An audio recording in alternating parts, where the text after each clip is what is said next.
بسم الله الرحمن الرحيم. وعن ابن عباس رضي الله تعالى عنهما عن النبي صلى الله عليه وسلم قال: أخذ الله الميثاق من ظهر آدم بنعمان يعني عرفة، فأخرج من صلبه كل ذرية ذرأها فنثرهم بين يديه كالذر، ثم كلمهم قبلا قال: ألست بربكم؟ قالوا بلى، شهدنا أن تقولوا يوم القيامة إنا كنا عن هذا غافلين، أو تقولوا إنما أشرك آباؤنا من قبل وكنا ذرية من بعدهم أفتهلكنا بما فعل المبطلون۔ یہ 121ویں حدیث مبارک ہے جو حضرت عبداللہ ابن عباس رضی اللہ تعالی عنہما سے منقول ہے۔ حضرت عبداللہ ابن عباس رضی اللہ تعالی عنہما کا تذکرہ پہلے بھی آتا رہا ہے۔ یہ وہ جلیل القدر صحابی ہیں جنہیں حضور علیہ الصلوۃ والسلام کے ساتھ قرابت رشتہ داری کا بھی شرف حاصل ہے کہ آپ کے چچا زاد بھائی ہیں۔ حضرت عباس رضی اللہ تعالی عنہ جو حضور کے چچا ہیں، یہ انہی کے صاحبزاد ہیں، تو چچا زاد بھائی ہونے کے ساتھ ساتھ بھی حضرات صحابہ میں ان کا مقام بڑا اونچا تھا۔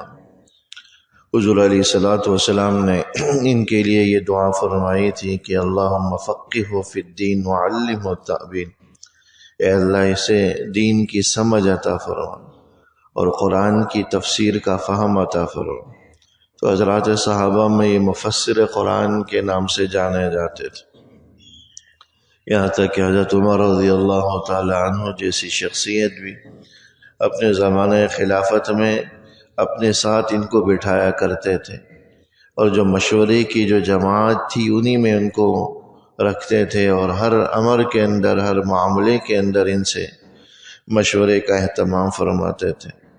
یہی عبداللہ ابن عباس رضی اللہ تعالی عنہما ہے جو حضور نبی اکرم صلی اللہ علیہ وسلم کے ارشاد گرامی نقل فرما رہے ہیں: اخذ اللہ المیثاق من ظہر آدم بنعمان یعنی عرفہ، کہ اللہ جل شانہ نے حضرت آدم علیہ السلام کی پشت سے قیامت تک ہونے والی ان کی جتنی بھی اولاد ہے ان سب کو پیدا کیا۔ فنظرہم بین یدیہ کالذر، اور ان کو اپنے سامنے اس طرح پھیلا دیا جس طرح چونٹیاں پھیلی ہوئی ہوتی ہیں۔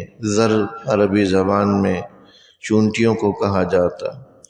حضرت آدم علیہ السلام کی پشت سے پیدا کیا، اس کا ذکر پہلے بھی آ چکا ہے کہ یہ روحوں کو نکالنے کا معاملہ ہے، عالم ارواح کا ذکر ہے کہ جتنی بھی ارواح تھی حضرت آدم علیہ السلام کی ذریت کی اور اولاد کی جو قیامت تک ہونے والی تھی، ان سب کو اللہ جل شانہ نے حضرت آدم علیہ السلام کی پشت سے نکالا، اور کون سی جگہ پر نکالا اس روایت کے اندر اس کا بھی ذکر ہے۔ بنعمان یعنی عرفہ، نعمان نامی ایک جگہ ہے جو عرفات کے میدان کے قریب قریب بتلائی جاتی ہے۔ اس مقام پر حضرت آدم علیہ السلام کی ساری ذریت اور اولاد کو اللہ جل شانہ نے ان کی پشت سے نکالا۔ عرفات کا میدان نعمان وہیں قریبی ایک مقام ہے، نعمان عراق کے نام سے، اسی کو اگرچہ وہ عرفات کے اندر داخل نہیں ہے لیکن اس کے قریب ہونے کی وجہ سے اس کو بھی عرفہ قرار دیا، اور عرفہ کے قرب کی وجہ سے اس کو بھی عرفات کے اندر داخل کیا۔ تو عرفات کا میدان ہی وہ جگہ ہے جہاں اللہ جل شانہ نے حضرت آدم علیہ السلام کی ذریت کو نکالا۔ بعض روایات سے پتہ چلتا ہے کہ یہی میدان حشر بھی ہوگا، اولین و آخرین کو اللہ جل شانہ اسی مقام پر جمع فرمائیں گے، اور زمین کو کھینچ کر وسعت دے دی جائے گی۔ یعنی اس سوال کا جواب بھی ہے کہ عرفات کا میدان تو چھوٹا سا ہے، اولین و آخرین کا اجتماع کیسے ممکن ہے؟ تو حدیث سے پتہ چلتا ہے کہ اللہ جل شانہ زمین کو ربڑ کی طرح کھینچتے ہیں، جس طرح ربڑ کو کھینچ دینے سے ربڑ لمبی ہو جاتی ہے، ایسے ہی یہ زمین کھنچ کر لمبی ہو جائے گی، اور اللہ جل شانہ اس مقام پر اولین اور آخرین کو جمع فرمائیں گے۔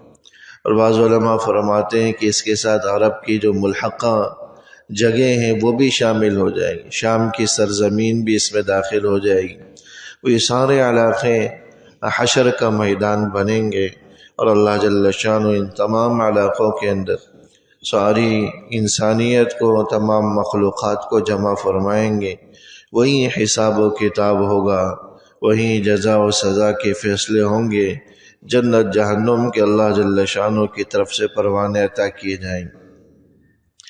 تو اللہ جل شانہ نے یہاں عرفات کے اس مقام پر حضرت آدم علیہ السلام کی ساری ذریت کو پیدا کیا، اور ان سے یہ معاہدہ لیا، یہ وعدہ لیا، اللہ نے ان سے پوچھا۔ اس کا ذکر قرآن کریم میں بھی ہے، وَلَقَدْ أَخَذَ اللَّهُ مِيثَاقَ بَنِي آدَمَ مِنْ ذُرِّيَّتِهِمْ، کہ اللہ جل شانہ نے حضرت آدم کی ذریت سے میثاق یعنی معاہدہ لیا، یہ وعدہ لیا۔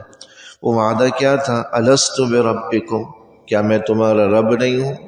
یہ سوال اللہ جل شانہ نے تمام ارواح سے پوچھا۔ قالوا بلا، تو سب نے بیک زبان یہی کہا کہ کیوں نہیں، آپ ہی ہمارے رب ہیں۔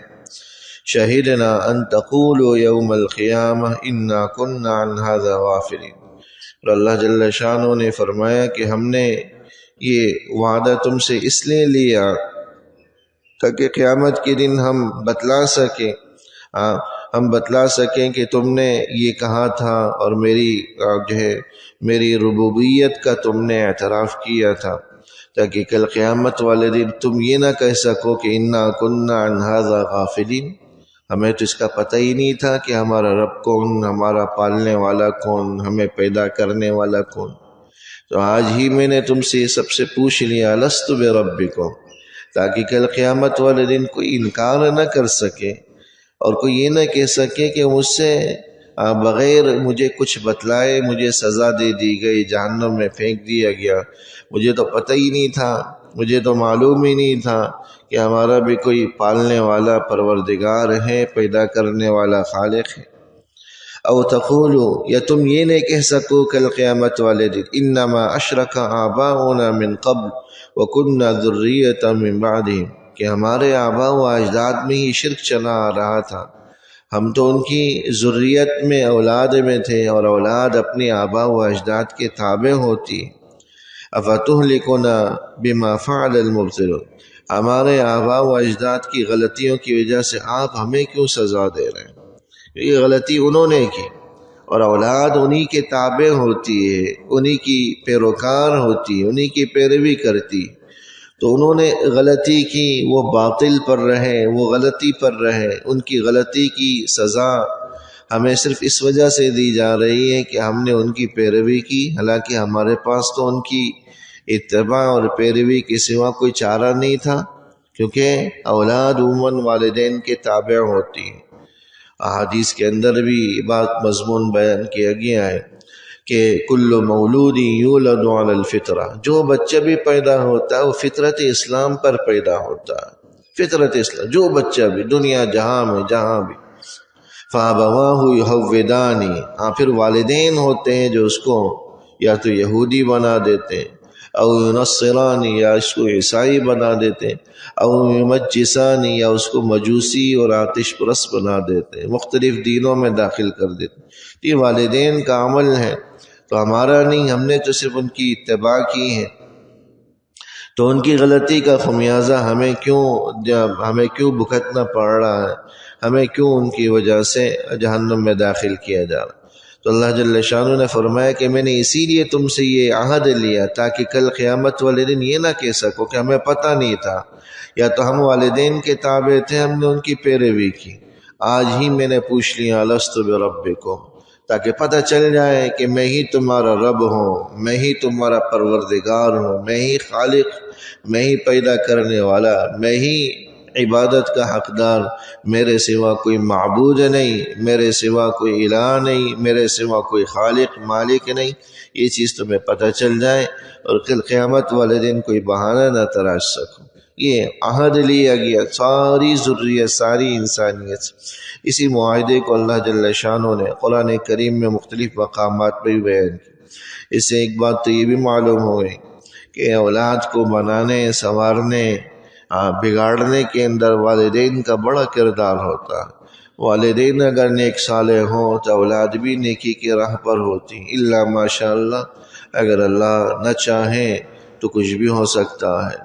اور اگر والدین جو ہیں بگڑے ہوئے ہوں اور یہ چاہیں کہ اولاد سدھر جائے، سنبھل جائے، تو ایسا نہیں ہوتا۔ یہ اللہ کا قاعدہ قانون نہیں ہے، اصول نہیں ہے۔ ہاں، اس میں بھی اللہ اگر چاہیں کچھ بدل دینا چاہیں تو اللہ کے اختیار میں، اللہ کے بس میں۔ اللہ کسی اچھے ماحول میں بھی غلط آدمی کو پیدا کر سکتے ہیں۔ حضرت نوح علیہ السلام ہے، جلیل القدر پیغمبر ہے، لیکن بیٹا مسلمان نہیں۔ حضرت نوح علیہ السلام، حضرت لوط علیہ السلام ہے، جلیل القدر پیغمبر ہیں، لیکن بیویاں کافروں کے ساتھ ملی ہوئی ہیں، کافروں کے ساتھ ملی ہوئی قرآن کریم نے بیان کی۔ دوسری طرف ایک غلط ماحول ہے فرعون کا، جس نے انا ربکم الاعلی کا دعویٰ کر رکھا ہے، لیکن اسی کے گھر میں اس کی بیوی اللہ کی نیک بندی، اللہ کی جو نا ولیاں، قرآن کریم اللہ جل شانہ اس کا بھی تذکرہ کر رہا ہے۔ امرأت فرعون کا جگہ جگہ اللہ جل شانہ نے ذکر کیا۔ تو اللہ چاہے تو کچھ بھی ہو سکتا ہے، لیکن سب سے بنیادی جو عامل ہوتا ہے بنانے سنوارنے میں، وہ انسان کے اپنے والدین ہوتے ہیں۔ والدین اگر اچھا کریں تو اولاد بھی عموماً اچھی رہتی، اور اگر والدین ہی غلط راہ پر ہوں تو اولاد بھی غلط راہ پر چلی جاتی ہے۔ لیکن یہ کوئی عمومی قاعدہ نہیں، کبھی ایسا بھی ہوتا ہے کہ والدین کی چاہت کے باوجود، اور یہ بھی یاد رکھیے گا کہ اس کا اصل تعلق ابتدائی آغاز سے، بنیادی تربیت سے۔ تربیت اچھی ہوگی تو پھر وہ بڑے ہونے تک اچھے رہیں۔ اگر تربیت ہی صحیح نہیں تو بڑے ہونے کے بعد پھر سنوارنا یا ان کو بنانا آسان نہیں ہوتا۔ بنیاد بن جائے، بنیاد مضبوط ہو جائے، پھر اس کو ٹھیک کرنا ممکن نہیں رہتا۔ شروع میں ہی بنیاد درست کی جا سکتی ہے۔ اللہ جل شانہ عمل کرنے کی توفیق عطا فرمائے۔ ربنا تقبل منا انك انت السميع العليم وتب علينا انك انت التواب، وصلى الله تعالى على خير خلقه محمد وآله وصحبه أجمعين، آمين برحمتك.